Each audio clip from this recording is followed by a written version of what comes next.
माँ का मायका। दिव्या की शादी राघव के साथ हुई थी।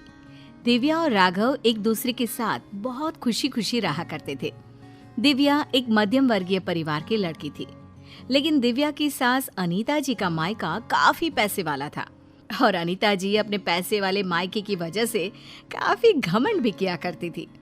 एक दिन सुबह के वक्त, मम्मी जी मैं सोच रही थी अपने मायके जाकर आ जाती हूँ, बहुत दिन हो गए हैं ना।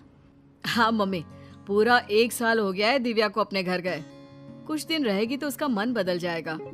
हाँ हाँ, क्यों नहीं बेटा, आराम से अपने मायके जाकर आओ। अरे भाई, लड़कियों को अपने मायके जाना भी चाहिए, वो भी तो तुम्हारा घर है। जरूर जाओ बेटा। ठीक है दिव्या, मैं 2 दिन बाद की टिकट करवा लेता हूँ, तुम्हें छोड़कर आ जाऊंगा। अरे तुम्हें जाने की क्या जरूरत है बेटा, बहू खुद भी तो जा सकती है ना, ट्रेन में बैठकर ही तो जाना है। लेकिन मम्मी, अच्छा थोड़ी ना लगेगा, इतने दिनों बाद दिव्या अपने घर जाएगी, वो भी अकेले। अरे ठीक है ना बेटा, तुम क्यों अपनी छुट्टी खराब कर रहे हो बिना बात के। इन छुट्टियों को कभी इमरजेंसी के लिए बचा कर रखो, काम आएंगी। और बहू का क्या है, 2 दिन मायके जाकर वापस आ जाएगी।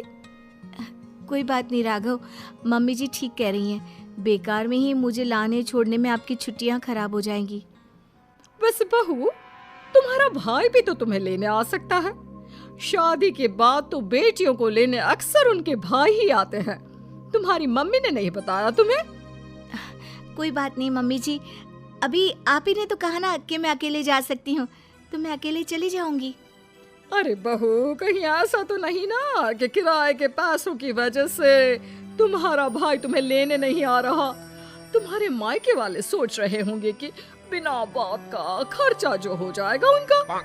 मम्मी, आप दिव्या से ऐसे क्यों कह रही हैं? अरे तो इसमें गलत क्या कह रही हूँ भाई, पैसों की चिंता सबको होती है। नहीं नहीं मम्मी, ऐसी कोई बात नहीं है।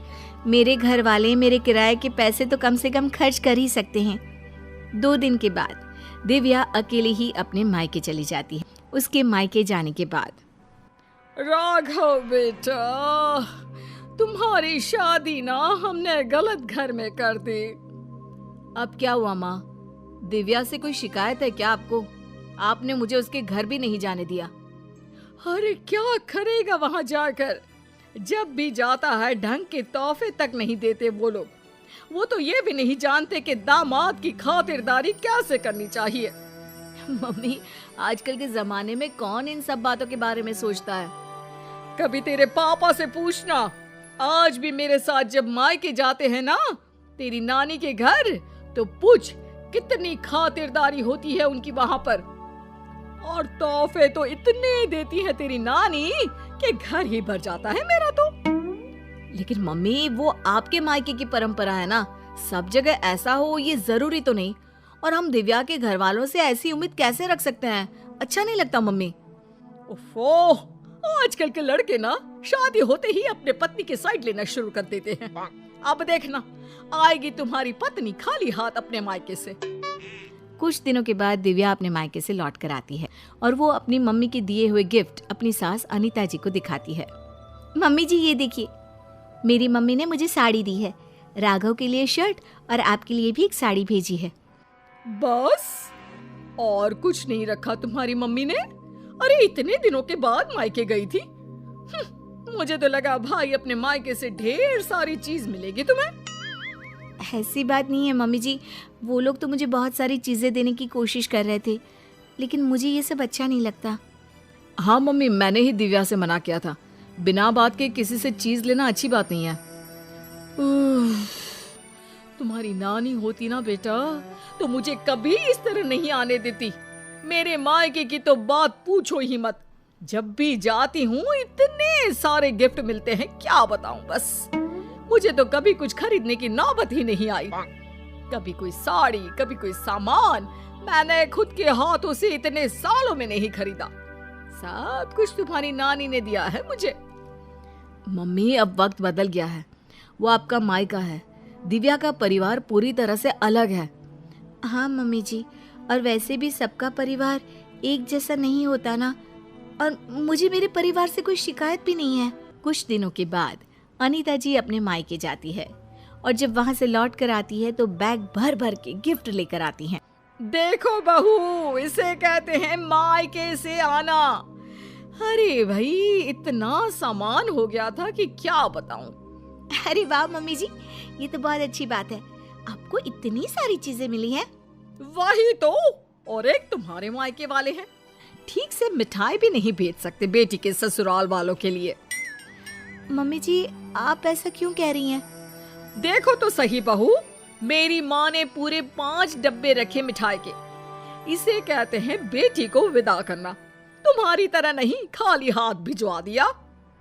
बस करिए मम्मी, दिव्या आपकी बहू है, आप उससे इस तरह बात करेंगे तो वो क्या समझेगी। राघव के बार बार समझाने पर भी अनीता जी पर कोई असर नहीं होता और वो कभी भी दिव्या को उसके मायके के लिए भला बुरा सुनाती ही रहती है।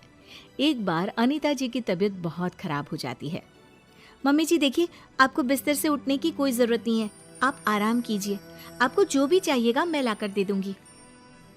हाँ हाँ ठीक है, देखो तुमसे जो हो रहा है वो कर दो। बाकी मैंने अपने भाई को फोन कर दिया है, मेरे भाई और भाभी आ जाएंगे मेरे मायके से मेरा ख्याल रखने के लिए। मम्मी आप ऐसा मत कहिए ना, दिव्या आपकी बहू है, वही ख्याल रखेगी आपका। मामा और मामी कितने दिन आपका ख्याल रख लेंगे। ऐसा कुछ नहीं है, मैंने कहा ना, मेरे मायके वालों को बड़ा प्यार है मुझसे। एक फोन करूंगी और दौड़े चले आएंगे। पूरा 1 सप्ताह बीत जाता है, लेकिन अनीता जी के मायके से कोई नहीं आता और दिव्या दिन रात अनीता जी की सेवा करके उनकी तबीयत ठीक कर लेती है। तबीयत ठीक होने के बाद, दिव्या बहू, जरा यहाँ तो आना मेरे पास। क्या हुआ मम्मी जी, आप ठीक है ना? आपको किसी चीज की जरूरत तो नहीं है? बहू मुझे माफ कर दो, मैं हमेशा अपने मायके का घमंड करके तुम्हें उल्टा सीधा सुनाती रही, लेकिन फिर भी तुमने मेरी इतनी सेवा की। मम्मी मैं आपसे कहता था ना, अगर आप अपनी बहू से प्यार से पेश आएंगे तो वो आपका बहुत ख्याल रखेगी और वही जिंदगी भर आपके काम आने वाली है। लेकिन मैंने तो अपनी बहू को हमेशा ताने मारे और फिर भी उसने मेरा इतना ख्याल रखा।